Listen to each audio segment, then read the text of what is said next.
seandainya memakai sesuatu yang bukan ajaran, seolah-olah nih berdasarkan ayat-ayat Quran, kalau nggak ngerti paham betul,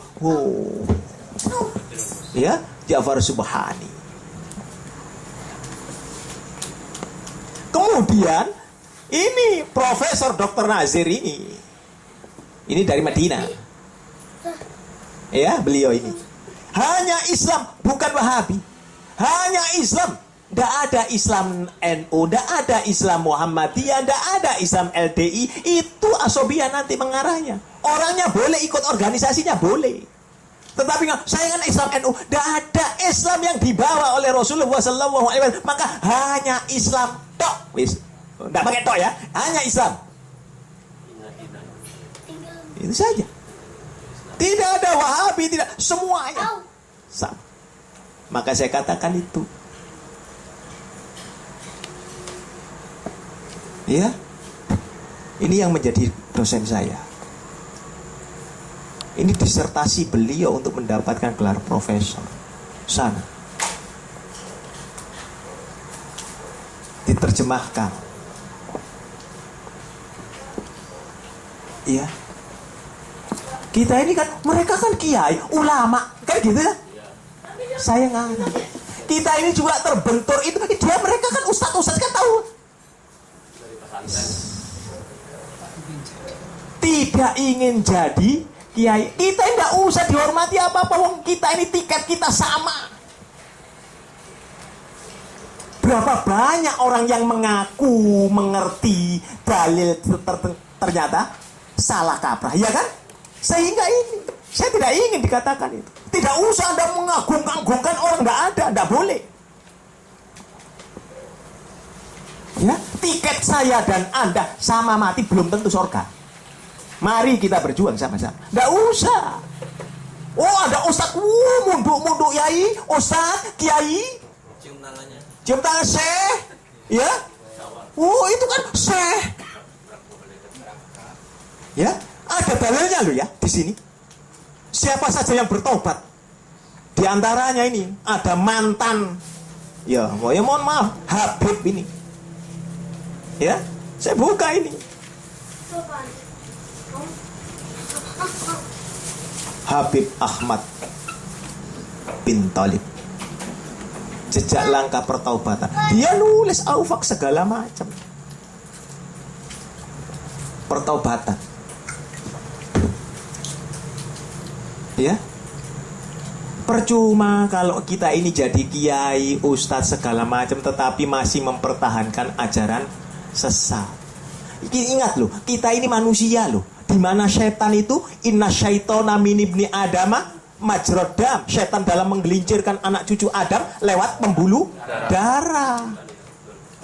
Ya, makanya Rasulullah SAW sejak turunnya surat Al-Falaq, An-Nas, Rasulullah membaca sampai beliau wafat ketika mau tidur. Takutnya ya itu tadi.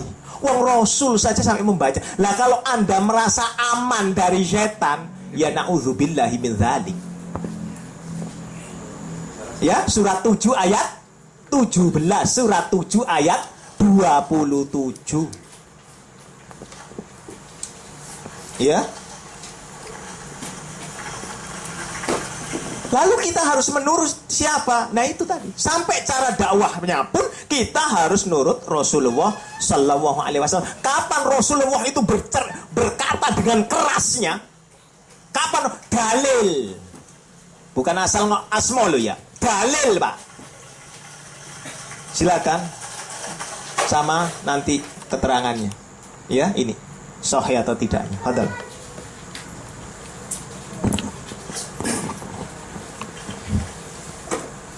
Dari Jabir bin Abdullah radhiyallahu anhuma berkata, Rasulullah sallallahu alaihi wa ala alihi wasallam berkhutbah, matanya memerah.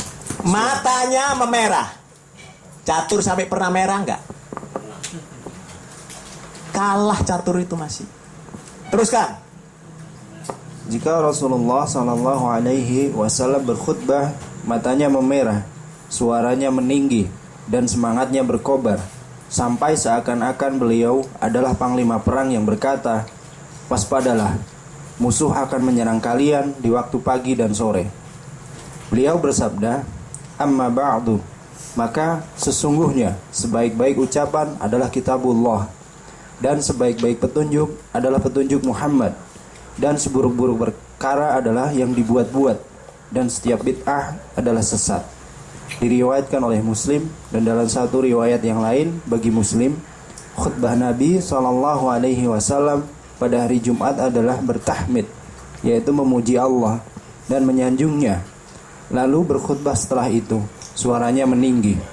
Baliknya. Kalau baliknya dulu. Ini Bro. Iya. Keterangannya kan? Keterangannya, sungguh demi Allah, saya telah sholat bersama beliau lebih dari 2000 kali. Albani dalam Al-Mishkah 1415 berkata, yang dimaksud aktsaru min alfai sholatin itu bukanlah sholat Jumat, karena beliau sholat Jumat sejak beliau tiba di Madinah adalah 10 tahun, dan bila dihitung jumlahnya tidak akan mencapai 500 kali. Tapi yang dimaksud adalah sholat 5 waktu. Yang dimaksud ucapan Jabir itu menunjukkan betapa banyak beliau sholat bersama Nabi. Syekh ahli hadis Ad-Dahlawi rahimahullah menyebutkan tentang hal ini. Silahkan merujuk Al-Irwa nomor 604. Ya. Masih ada kan ini? Iya. Terus hadis sahih itu ya. Teruskan. Dan dalam suatu riwayat baginya, barang siapa diberi Allah petunjuk, maka dia tidak akan sesat, dan barang siapa yang tersesat, maka tidak ada petunjuk baginya. Dan bagi Nasai, dan setiap kesesatan itu di neraka. Ini. Keterangannya sahih, diriwayatkan oleh Muslim nomor 867, An-Nasai 1578, Al-Baihaqi juz 3 nomor 214, Ahmad juz 3 nomor 319 dan 371 dari beberapa jalur dari Ja'far bin Muhammad dari ayahnya. Selesai. Situ. Ya, ada hadis riwayat Muslim. Rasulullah kapan ia bersifat keras dia suaranya meninggi? Kan nggak pakai mic, ya kan? Lah kenapa Anda pakai mobil, pakai motor? Kan zaman Nabi cuma ada onta, jalan kaki. Itu masalatul mursalah. Iya, jangan dibahas kalau begitu kan bid'ah nanti larinya. Iya kan? Semuanya masalatul mursalah, tidak ada masalah. Meninggi dan tidak, supaya itu orang tahu betul kapan ia berbicara dengan lantang. Awas, musuh di belakangmu. Maksudnya apa? Setan yang menggelincirkan. Silahkan membuka surat 14, surat Ibrahim ayatnya 35-36. Itu doa Rasulullah Ibrahim alaihissalam.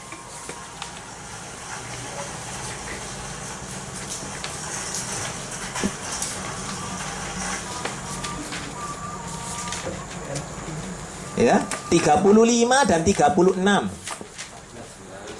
Surat 14, surat Ibrahim.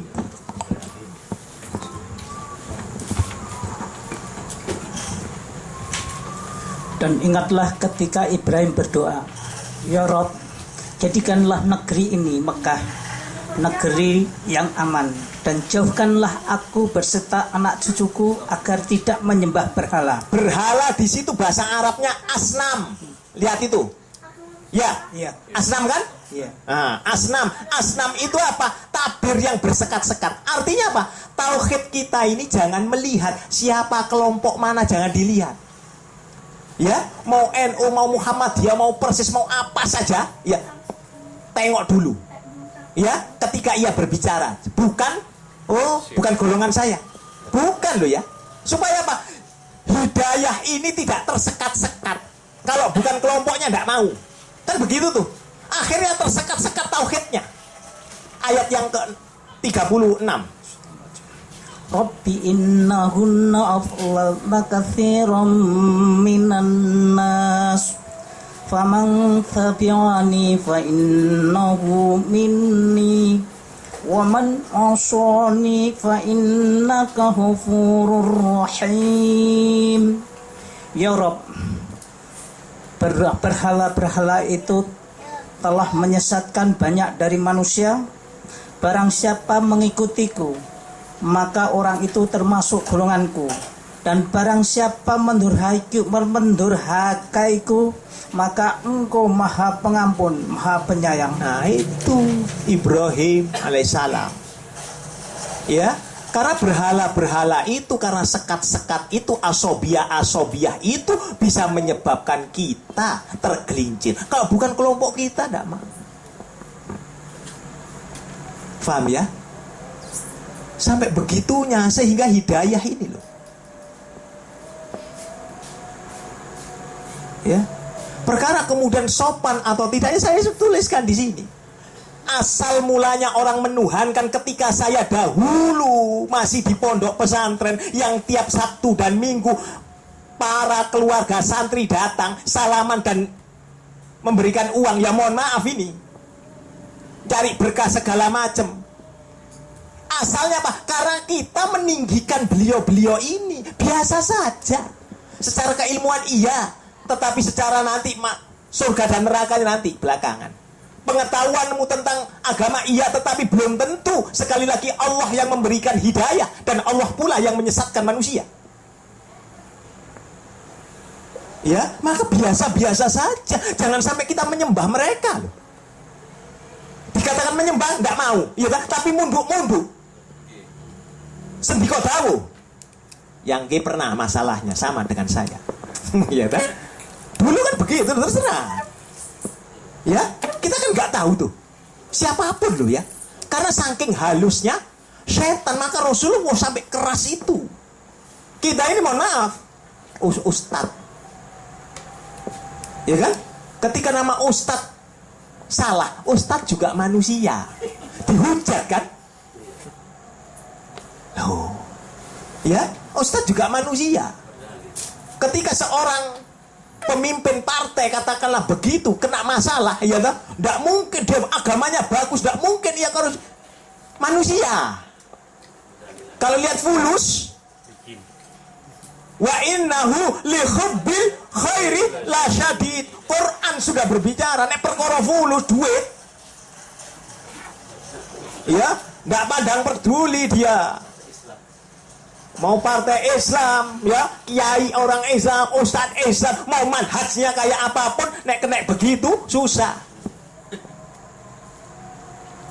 Mohon maaf ini, tanya aku Budi Ahwanto yang kemarin kita apa itu umroh. Apa? Kalau sudah kena bisnis agama itu kena bisnis, susah. Ada orang yang berbuat salah, tidak ngomongin itu, tidak ada, ya. Kita tidak ada begitu, tidak ada umroh kedua, ketiga. Tetapi apa jawabannya? Kalau mau umroh ya silahkan, cuman kita tidak ada. Loh lah, itu namanya memberi kesempatan. Perkara mereka tunduk atau tidak, urusan yang terpenting katakan umroh kedua, ketiga, haji mumpung berada di Mekah tidak ada. Gitu kan? Harus tegas begitu. Perkara mereka melakukan atau tidak bukan urusan kita. Yang terpenting kita sudah memberikan ingatan, silahkan. Loh ya tidak tegas namanya. Nanti tidak umroh sama kita lagi. Susah kalau begitu agama dibuat. Insya Allah kita cut dulu sebentar.